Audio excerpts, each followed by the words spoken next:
Bon, alors, une fois qu'on a notre polygone de contrainte, alors on sait que ça, c'est notre polygone, on peut identifier les sommets qui vont être en lien avec notre maximum qui sera les ventes qu'on veut faire, le maximum de ventes possible.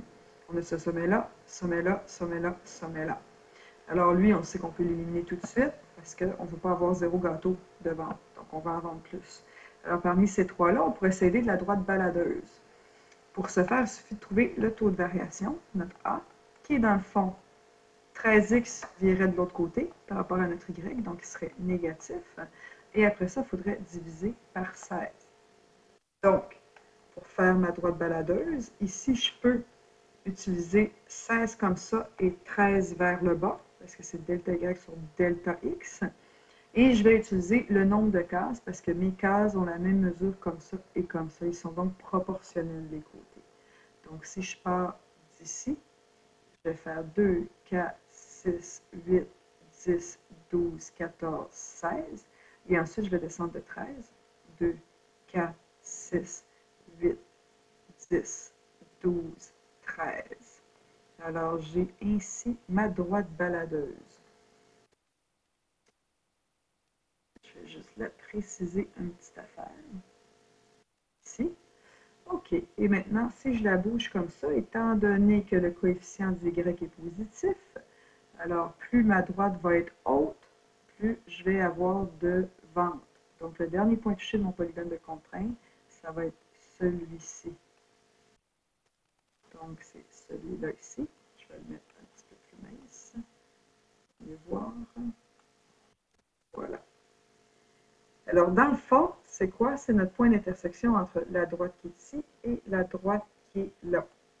Alors, pour le trouver, je peux faire dans le corrigé détaillé que j'ai fait la méthode de la réduction. Là, je vais faire la méthode de la comparaison. Je vais isoler les y dans chacun des cas. Donc, dans le premier cas, 8y égale quoi? Moins 7,5x plus 360. Je vais ensuite diviser partout par 8. Ça va me donner moins 7,5 sur 8, ce qui me fait moins 15 16e si je simplifie. X plus, on avait déjà ici notre ordonnée d'origine qui était 45. Dans le deuxième cas, on a 440y. Je ramène mon 300x. De l'autre côté, c'est moins 300x plus 16 000. Alors, si je continue pour isoler mon y, je dois diviser par 440. Alors, ça va me faire 15 22e, donc moins 15 22e x plus 16 000 divisé par 440. Je vais garder, moi, mes fractions. Et je changerai après. Donc, je garde les fractions. Comme ça, je n'ai pas besoin de mémoriser ces nombres-là dans la calculatrice. Maintenant, je vais faire l'égalité. Donc, ça égale ça, puisque mes y sont égaux. Moins 15 16e x plus 45 égale moins 15 22e x plus 411e. Alors, je vais ramener mes x ensemble. Donc, de chaque côté, je vais, ici, je vais donc rajouter 15 22e x pour l'annuler. Il faut donc que je le rajoute ici. Et ici, je vais donc enlever 45 pour l'annuler. Et si j'enlève de ce côté-là, il faut que j'enlève de ce côté-là aussi. Donc, je me retrouve avec 15 16e. Là, je vais le prendre en nombre normaux, moins 15 16e plus 15 22e. Je vais mémoriser. Ça me donne pourquoi je fais ça. Parce qu'à ce moment-ci, je sais qu'en bout de ligne, je veux avoir des nombres entiers. Donc, c'est pas grave tant que je garde tous mes chiffres.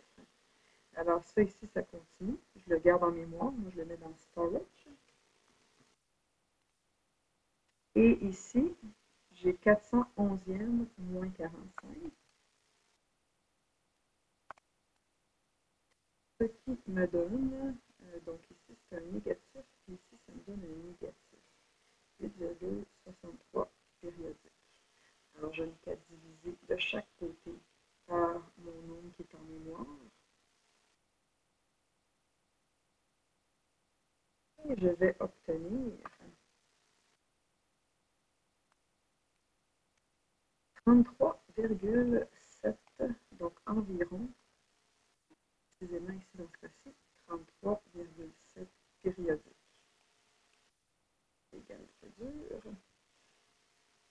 Alors, j'ai juste à remplacer ce nombre-là dans une de mes équations. Donc, admettons que je prends celle-là ici.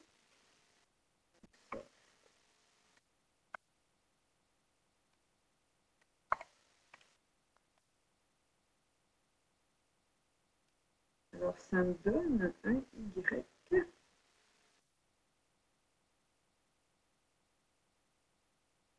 de... Pardon, attendez.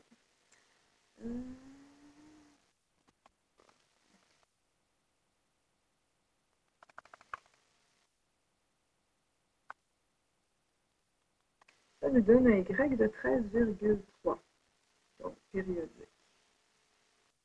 Est-ce que ça a de l'allure avec mon graphique?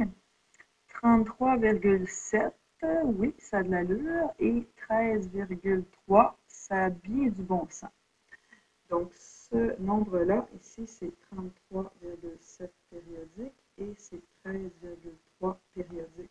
Ce n'est pas un nombre entier. Donc, ce que je vais faire, j'ai par 3 ici, donc je vais me rajouter un quadrillage qui sera aux unités. Je vais rajouter ici comme ça. Je vais ensuite agrandir pour voir quel sera mon prochain point qui est entier.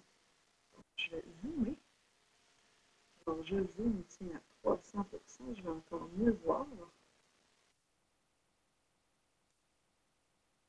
Comme je divisais par 3, alors si je continue ici, la meilleure solution, mon prochain point rencontré,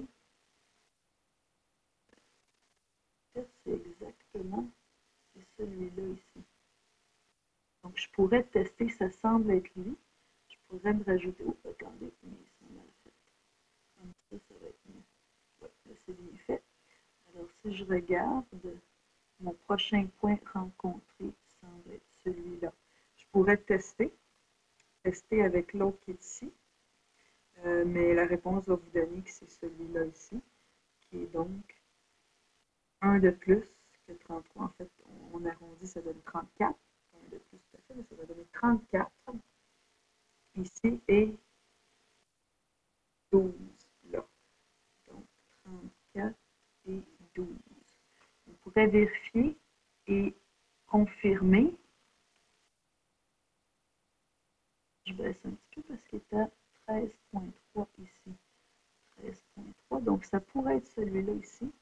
Et en fait, si vous vérifiez, là on le voit très mal parce qu'il n'est pas gradué à l'unité, mais vous pourriez essayer 34,12, 34,13 pour voir si ça fait partie des contraintes. C'est sûr que si ça c'est 13,3, 34,13 pourrait faire partie. Et si vous vérifiez, c'est bien 34,13 qui est la meilleure réponse ici. Donc il y aurait 34 gâteaux ronds et 13 gâteaux